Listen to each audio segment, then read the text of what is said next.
Mr. Mayor. How are you? Thank you for coming. Oh, thank Appreciate you. it. I just Good met with your stuff. team. They're Good pretty stuff. impressive.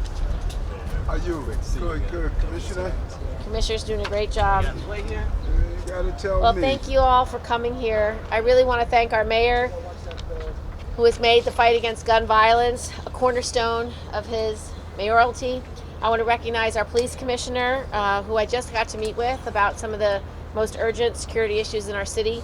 And I want to thank her for the great leadership she's providing.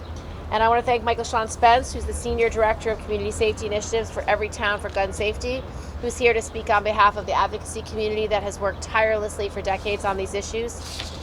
Last week, the Supreme Court overturned a New York law that restricted who gets concealed carry permits, meaning it will now be easier to carry concealed weapons in public in our state and others.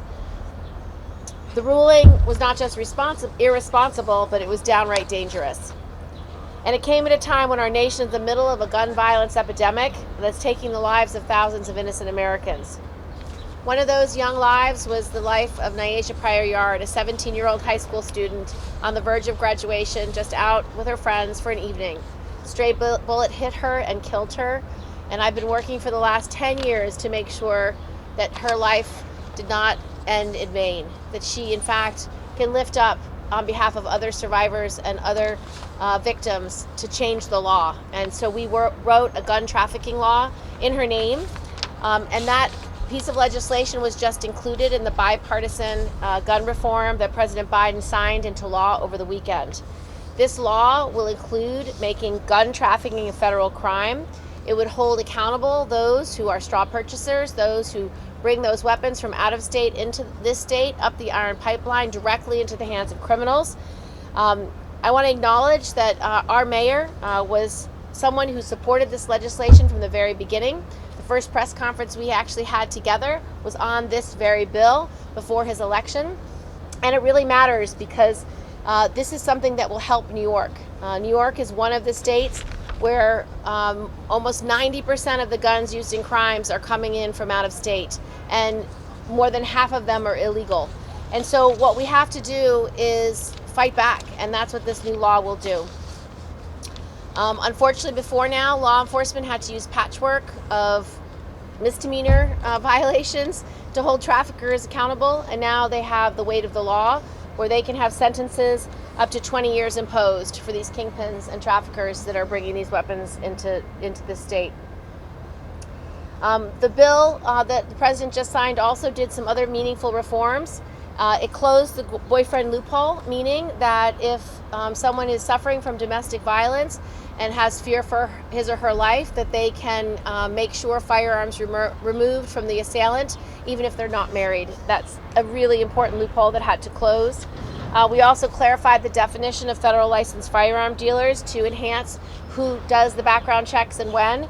And it also expands some of our red flag laws to make sure that younger people who are minors, who have issues that should be retained for whether they can buy a weapon, will be retained. It also improves some of the training and background check requirements for gun purchasers under the age of 21. This is the first time in nearly 30 years that our government has taken meaningful steps to address gun violence, and this bipartisan gun bill represents the most important step forward in our fight against ending gun violence. But unfortunately, this bill does not address some of the issues that the Supreme Court continues to push out, including this change in New York's law that we can no longer protect our communities and ensure public safety by not allowing concealed carry of weapons unless it has a special circumstance. We have a very active legislature right now who is working very hard to fix this problem, and they will be hopefully voting on a bill tomorrow specifically about creating places where concealed carry is not allowed.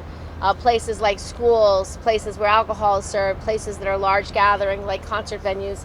That legislation would go a very long way to allowing us to keep our public safety intact. I know that it's been a very difficult time over the last couple of years because of the rise in gun violence. And I know that there's been some deeply hurting communities such as those in Brooklyn and in the Bronx and in Buffalo that have received disproportionate amounts of gun death because of the lack of accountability. And so I hope that with the governor's efforts and her signing a comprehensive gun safety package earlier this month that strengthens our red flag laws, that we will move forward to keep our public safety in top of mind. We don't want to have more young children like Nyasia gunned down because they were hit by a stray bullet that's been trafficked from out of state. And I think this is the beginning of being able to protect more people from that kind of gun crime. Now I'd like to bring up our mayor. Thank you, Senator. And as we stand here in front of 11 Metrotech and FDNY Dispatch Center as well, both of these entities have dealt with the trauma of gun violence over the years. Those at Metrotech receiving those 911 call, the PCTs, the family members, and those here at FDNY dispatching the ambulance and also first responders. This has had a crippling impact on city workers who have to deal with this violence that we are witnessing. And it's always crucial that we are holding this press conference here with our partners. Earlier today, the police commissioner and I talked about the ghost guns, another river that feeds the sea of violence. Today, we're talking about the boyfriend loophole. We're talking about the red flag laws. These are all the rivers that we must dam because there is not a one river approach. This problem has become so systemic throughout history that we have normalized this level of violence in our city and in our country. And so we don't have a comprehensive approach to get the federal government to move at the right level, and I cannot thank you enough, Senator. I remember when we talked about some of this legislation, we need the federal government to approach this nationally. Because what we're doing here on the state level, if we are up against the lax laws on the national level, then that river is going to not only flow guns here through the iron pipeline, but as we mentioned this morning, it's going to flow guns here through the plastic pipeline. Bad guys are innovative about destroying our cities, and that's why we're here today. This is an important river that we are damming today, and we cannot say how important it is enough as we continue to dam these rivers. In our partnership with Everytown for gun safety, we want to thank you. You know, this organization has been committed and saying every town in our country should be protected around gun safety. The Safe Communities Act that the President Biden has signed is a significant act. He came here to the city. He met with our crisis management. He met with our police personnel. He was clear to place this on his agenda. And I believe more than any other president we have had, he has been honest about the issues we're facing with gun violence in our country. It's horrific to think about it. These parents that we're meeting every other night, it appears, that are traumatized. It doesn't change. Every birthday they think about it. Every time they hear a car backfire. Every time they see a television show that talks about someone was the victim of a crime. They relive this trauma. And that's why the commissioner and I are dedicated to do our job on the streets. The New York City Police Department has done this. We give you the numbers all the time. It's no longer just 3,000, it's 3,300 guns removed off our streets. 3,300 guns on the streets of the city of New York. And the Supreme Court is just going to aggravate that even more, making our job more challenging, but we will reach that challenge. And so the vision that the senator has shown, and it really pushes this gun farm legislation and critical provision that I requested when I testified in Washington, D.C., and in my communications with the senator. Thanks to this bill, gun dealers can be held accountable for selling guns to store purchasers, gun traffickers, or people who intend to commit a felony. Over 30 years it took to make these common sense laws come into place. But that consistency and persistency that we have shown over those 30 years is going to tell gun traffickers that this city is not going to allow, and this country is not going to allow that. Imagine, we needed a federal law to go after gun trafficking. That's unbelievable when you think about it. They are peddling metals of death that is taking and destroying lives. And no matter how hard the NYPD continue to do its job, the guns just keep coming. Never saw in the history of my career as a public servant the easy accessibility of guns, the willingness to use guns, and the lack of reprisals coming from the other arms of our criminal justice apparatus. We all have to be together on this, and the majority of American people support what we are doing. We need the federal government to continue to step up, and today we're seeing that step take place. And so we are going to push back and organize around the Supreme Court decision to make sure that tomorrow lawmakers are returning to Albany to match the urgency of the moment so that we can come up with ways of minimizing the danger that the Supreme Court has placed on the American people.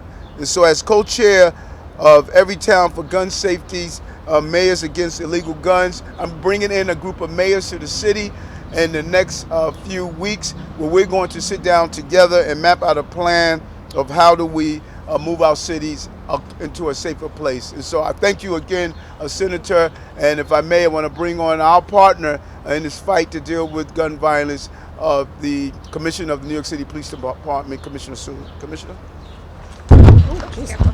Thank you, Mr. Mayor. Thank you, Senator. The availability of insufficiently regulated guns in other states is directly responsible for much of the shootings and homicides throughout the country and right here in New York City. And so every day, NYPD officers perform incredibly dangerous work to prevent guns from getting into criminals' hands. The NYPD meets every single morning with our local, state, and federal colleagues to strategize about new ways to combat gun violence. So far this year, we're down 13% in shootings and murders. And your police officers are out there every day and night taking illegal firearms off our streets at a record-setting pace. As the mayor said, over 33,000 guns so far this year. 100. Sorry, 33,000. I'm sorry, 3,300. Sorry, he's right. We'll get to 33,000 if we have to. We're relentless. Despite these tireless efforts, thousands of illegal guns each year continue to flow into our city from states without proper safeguards in place. Today we are grateful, due to Senator Gillibrand's persistence, gun dealers, gun traffickers, and people who intend to commit a felony with a firearm can be held accountable. It is now a federal crime to act as a straw purchaser. Gun trafficking itself is now a federal crime. And the definition of who must register as a federal firearms dealer has been properly expanded. This is just the start, though. We still have so much more to do. We vow to continue to do everything we can to combat gun violence and to keep the people we serve safe. Today and tonight, the courageous women and men of the NYPD will be out there to fulfill that promise. Thank you, Senator. I'd like to bring up Everytown. How are you? Well, come on. Thank you very much, Senator, Mayor Adams, Commissioner Sewell. My name is Michael Sean Spence, Senior Director of Community Safety Initiatives at Everytown for Gun Safety, our nation's largest gun violence prevention organization. It is an honor to be here as a son of New York City to celebrate the historic gun violence prevention package that President Biden signed this past Saturday in memory of the 110 lives lost and the hundreds more wounded every single day, as well as the too many lives that are impacted by gun violence. Make no mistake about it, this is a monumental moment for the gun violence prevention movement and our nation. As mass shootings in Buffalo, Uvalde, and right here in Brooklyn, as well as the countless other shootings that impact communities daily, remind us of the necessity to respond to this urgent moment. Everytown and Moms Demand Action heeded that call and put everything on the line. We drove over 1 million calls and messages to Congress urging them to take action. We held 3 rallies on Capitol Hill urging our lawmakers to take action and not look away from the gun violence epidemic persisting in our cities. And we lobbied senators in their home states and in Washington to do something. We refuse to look away as gun violence continues to impact our cities nationwide. And gun safety champions like Senator Gillibrand stood alongside us, working with her colleagues in Congress to break a 26-year logjam of inaction in Congress. That was 26 years of survivors mourning their loved ones, 26 years of preventable tragedies, 26 years of thoughts and prayers from lawmakers. By passing the bipartisan Safer Communities Act, we've ended that deadly drought.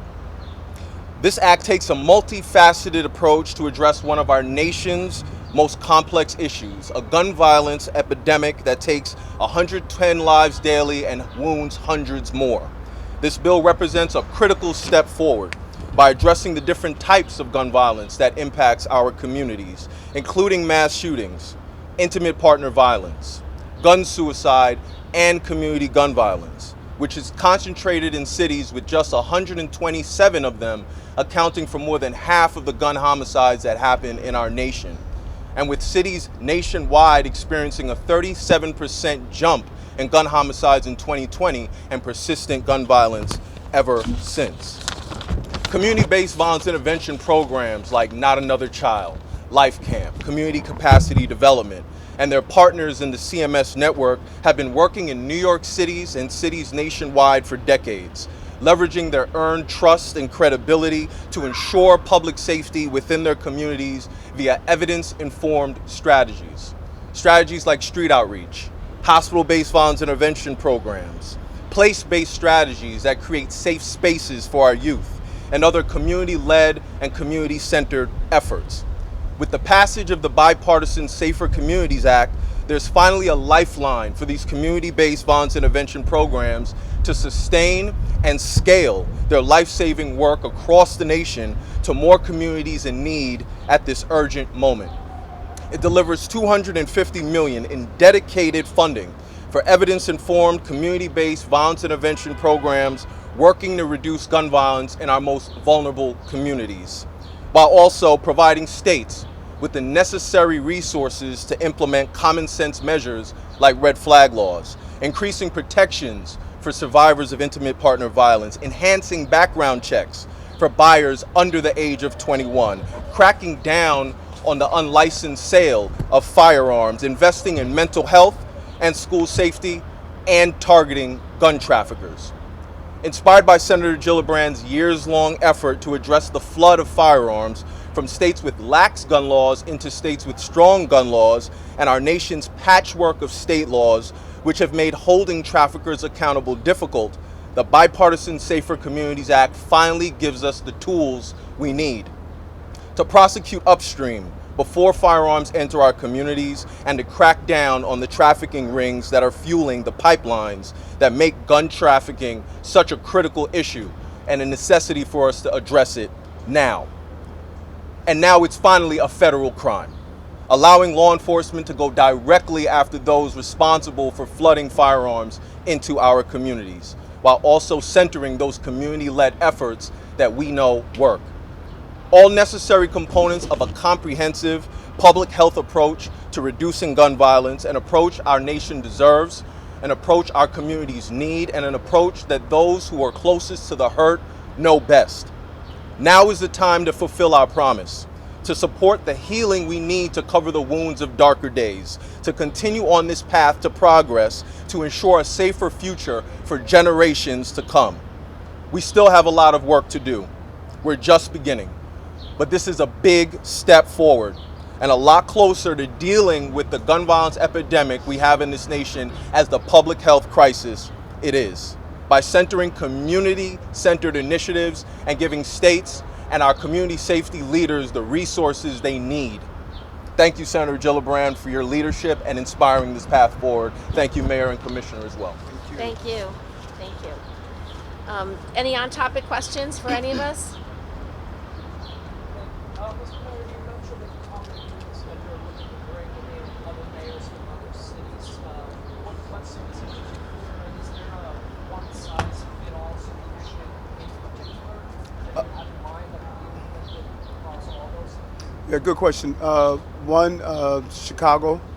We'd like to bring in Chicago, Atlanta, St. Louis, the areas where we're being hit the hardest with gun violence. And we're opening it up to all mayors that want to participate. But some of those largest cities are all dealing with the same problem. And what we want to learn is really at the heart of what your question was. What are they doing? What's successful? What success are they finding? What can we do together as cities to deal with the violence? Illinois is impacting Chicago, just as the Georgia is impacting New York. And so the goal is to open it to any mayor that would like to attend. But we have some specific mayors in those large cities that are dealing with gun violence.